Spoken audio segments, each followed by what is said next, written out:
Bonjour chers élèves, on continue nos cours de la matière sciences de l'ingénieur du tronc commun technologique en traitant le 4e cours du premier module qui est l'analyse fonctionnelle.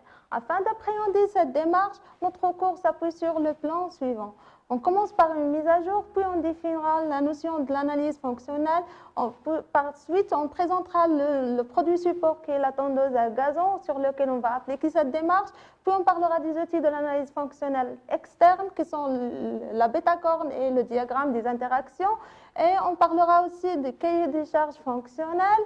On traitera aussi les outils de l'analyse fonctionnelle interne qui sont le FAST et SADT. On parlera aussi de la démarche du projet et on terminera notre cours par la chaîne fonctionnelle.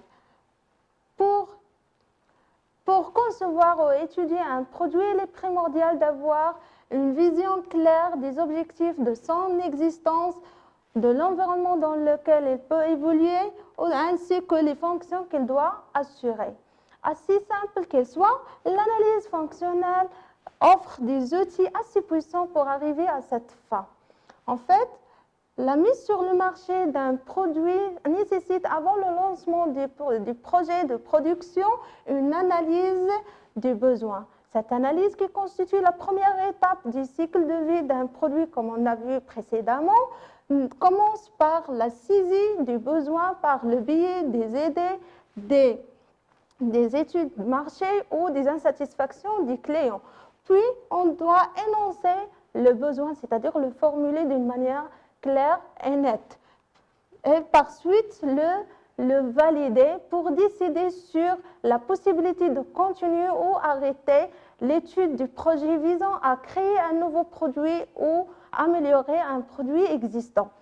Si le besoin est validé, donc on procède à l'analyse fonctionnelle. Si le besoin non validé, on essaie de l'énoncer à nouveau ou bien l'abandonner carrément. En fait, la validation du besoin consiste à répondre aux questions suivantes. Premièrement, pourquoi le besoin existe-t-il? Donc, en cherchant la raison et le but, cette question vise à valider l'effet de l'utilisation du produit sur la matière d'œuvre. Aussi, la question, qu'est-ce qui pourrait le faire disparaître ou l'évoluer? Donc, qu'est-ce qui pourrait le faire disparaître pour valider la pérennité du besoin et qu'est-ce qui pourrait le faire évoluer vise à valider la stabilité du besoin. Donc, une fois le besoin est validé, on parle de prestation. Donc, il est maintenant possible de procéder à l'analyse fonctionnelle des besoins. Donc, c'est quoi l'analyse fonctionnelle? Par définition, l'analyse fonctionnelle est une démarche qui décrit complètement les fonctions et leurs relations. Elle consiste à rechercher, caractériser, ordonner, hiérarchiser et valoriser les fonctions d'un système.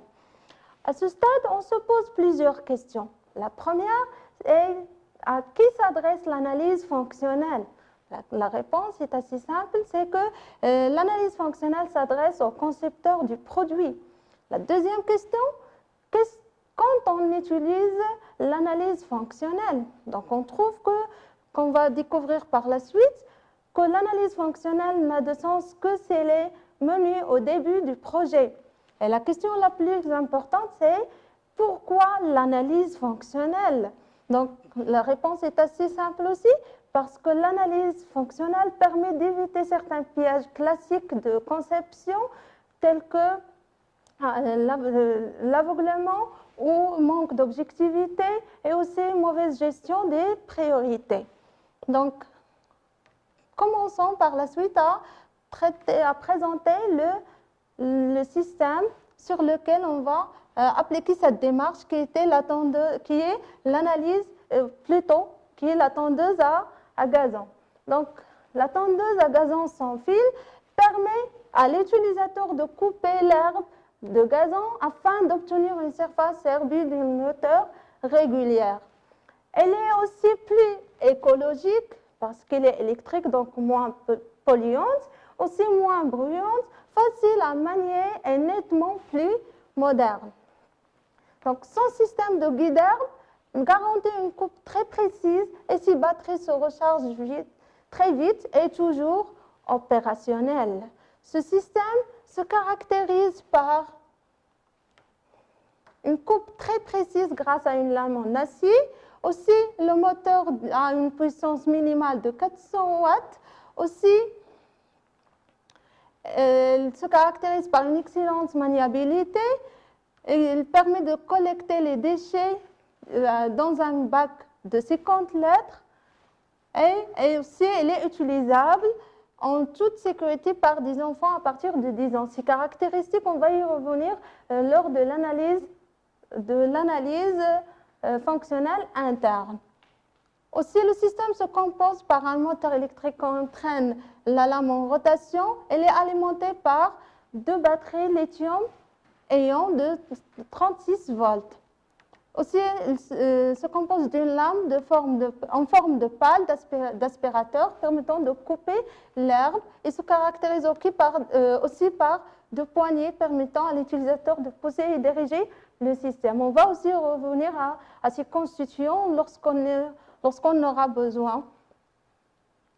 Donc, commençons par l'analyse fonctionnelle externe. Donc, l'analyse fonctionnelle externe décrit le point de vue de l'utilisateur et considère le produit comme étant une boîte noire capable de fournir des services dans son environnement et durant son cycle d'utilisation.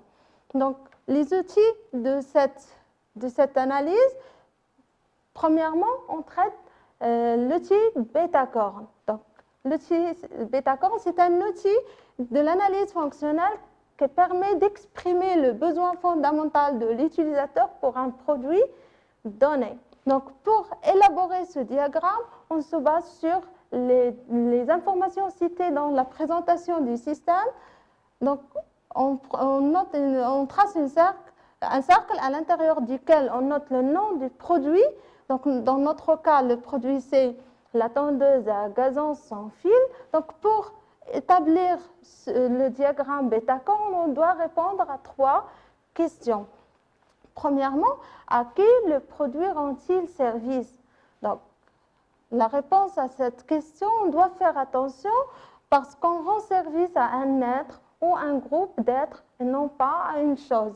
Donc, on note ici qu'il rend service à la personne qui va l'utiliser, c'est-à-dire utilisateur.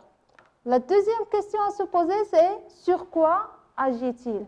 La réponse à cette question nous permettra de préciser la matière d'œuvre entrante, qui a une liaison avec l'utilisateur par l'intermédiaire du produit. Donc, la matière d'œuvre entrante pour la tondeuse à gazon sans fil, c'est l'herbe du gazon.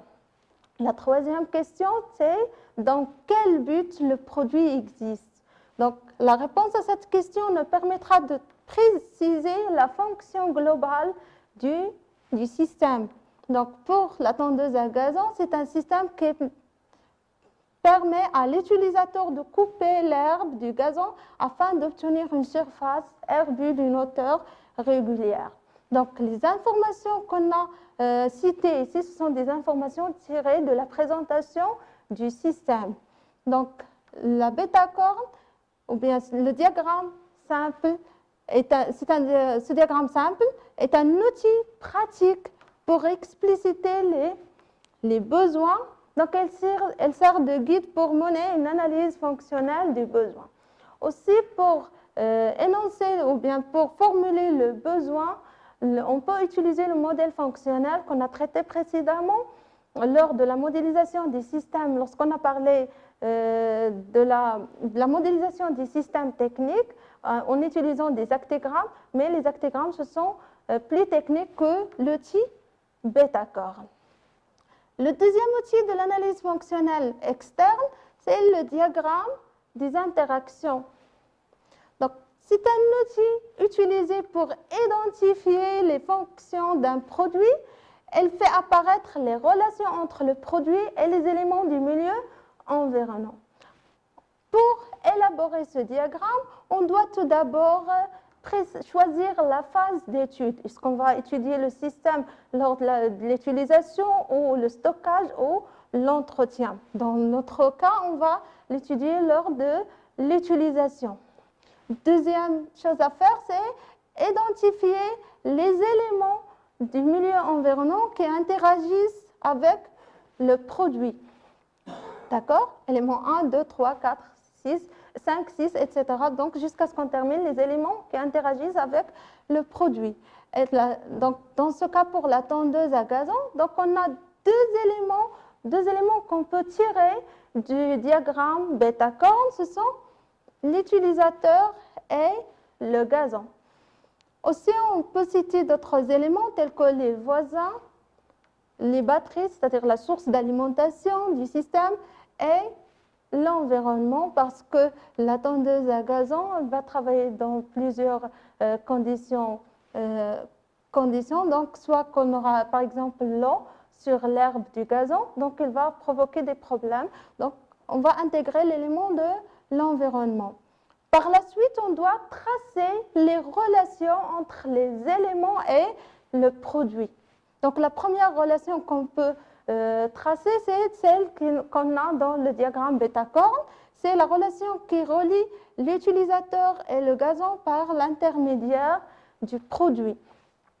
Donc, on va la noter FS1, c'est-à-dire fonction service numéro 1. Et par la suite aussi, on élabore les différentes relations qu'on a. Donc, la relation entre l'environnement et le système, on va la noter fonction de service 2. Entre batterie rechargeable et la tondeuse FS3, FS4 entre les voisins et le système, et FS5 entre l'utilisateur et la tondeuse à gazon, et FS6, c'est la fonction qui relie le gazon avec le système. Donc, on a tracé les relations. Par la suite, on cherche à formuler les fonctions de service. Donc, on a déjà une fonction qu'on a déjà précisée dans le diagramme bêta-corne, c'est la fonction service numéro 1. Donc, se formule comme suit, permettre à l'utilisateur de tondre le gazon et de ramasser les déchets. Aussi, la fonction service 2, donc c'est la fonction entre l'environnement et la tondeuse à gazon. Donc, le système, lors de l'utilisation, il doit résister aux conditions ou bien aux agressions de l'environnement telles que les chocs et la corrosion. Donc, la formulation de la fonction service 2, c'est résister aux agressions de l'environnement telles que le choc et la corrosion. Cherchons maintenant la formulation de la fonction de service 3. C'est la fonction qui lie les batteries avec la tondeuse à gazon sans fil. Donc, puisque le système est sans fil, c'est-à-dire que l'alimentation ne va pas être faite par des prises de courant, donc automatiquement on doit penser à une autre solution, c'est que le système doit être alimenté par des batteries rechargeables. Cherchons maintenant la formulation de la fonction FS7, c'est la fonction de service numéro 4, c'est que le système doit être moins bruyant pour ne pas déranger les voisins. Donc, la fonction de service numéro 4, ne pas déranger les voisins, c'est-à-dire être peu bruyante. La fonction de service